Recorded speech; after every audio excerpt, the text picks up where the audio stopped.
You're listening to Unmuted with Papa Mutts.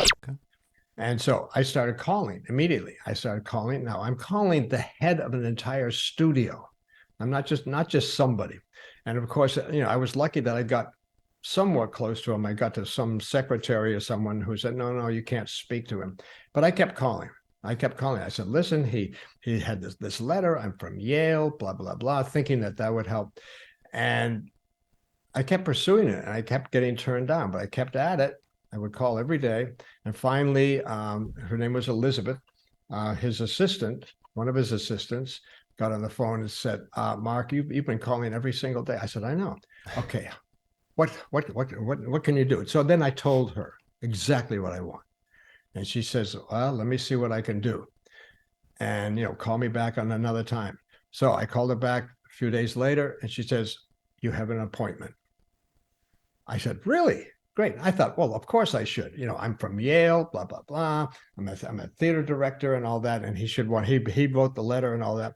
And I go in there and to meet him, and I go into this huge building, into this. And then I'm ushered into his office by Elizabeth.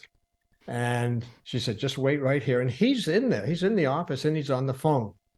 And he's doing it. It was almost a cliche Papa Mutts, out of a film, the producer on the phone. Yeah, but this and I'm sitting there going, wow, this is a huge office, big pictures, big windows. It's just amazing. Were you nervous?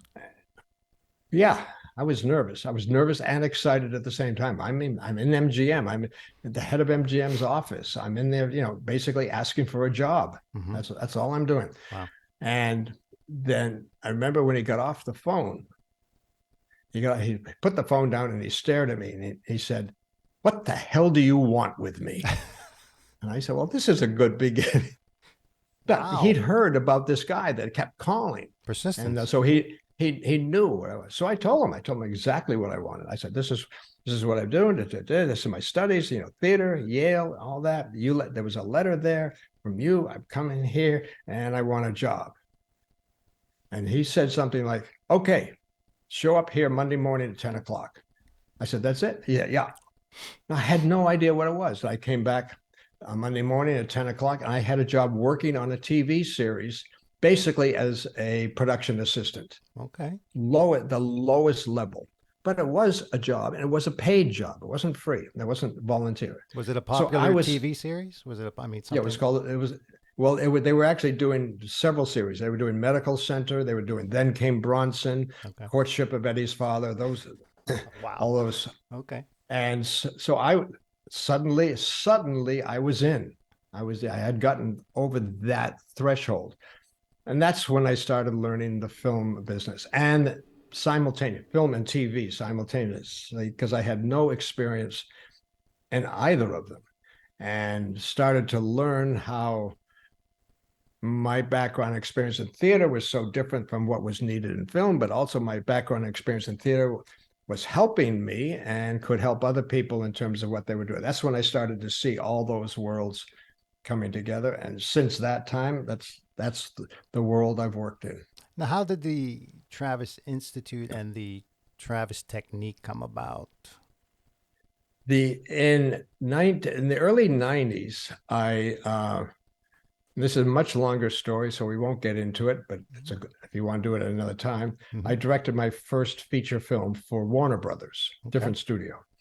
And how I got that job, long story.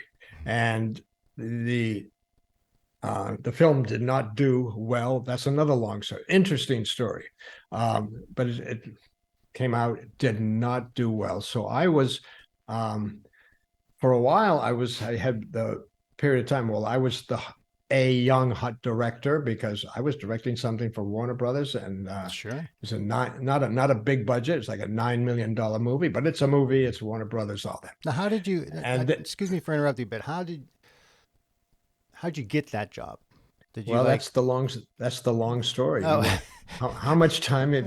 But condense it. I mean, like, did they pick you and say, let's try this guy, or did you apply? I don't know how it works or how it worked back then. I'll try to make it as short as possible. Okay.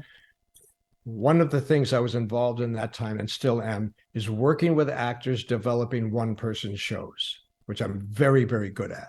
At that time, one of the shows that I had created with the actor called A Bronx Tale. It was running in Los Angeles. It was hot. All the studios wanted it.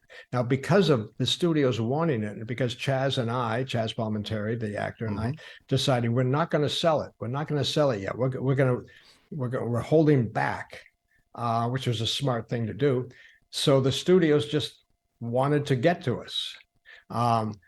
And so it was very easy for me to get an appointment at a major studio because they wanted to talk about Bronx Tale, which I would talk to them about it, but I wouldn't give in to what they wanted. Anyways, so that's part of the energy. Meanwhile, two other people had come to me. They're now new friends, writer producers, with this script that they were trying to get made as an independent film. Or on a pickup deal with a studio. And so I could get into a studio and get an appointment to talk about that script, knowing I'm going to have to talk about Bronx Tale at the beginning. But then, so I was in the door. And because of that, and because of the strength of Bronx Tale, they never questioned me directing it. They said, yep, you can do this. And almost like they were saying, give this guy this film, but we still want to try to get Bronx Tale. So, it's a much more complicated story than that, and interesting, but that's how I got in, which means my story to any young director out there is not very helpful, except if you create something that generates a lot of interest from the studio. Now, I had created a one-man show, which eventually became a film and a Broadway show and all that, but if you have created something that'll attract their attention, now you're in. It's not just, I got a great script and send it in. You and 10,000 other people are sending in scripts. You and 10,000 other people are writing letters. The way to get their attention is to do something, create something that they want, that they probably can't have, or only one of them can have, something like so.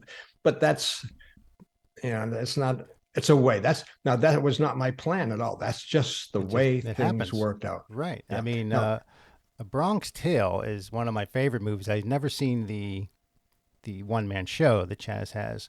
But when did you, just briefly, when did you first meet Chaz Palminteri? How'd that come about?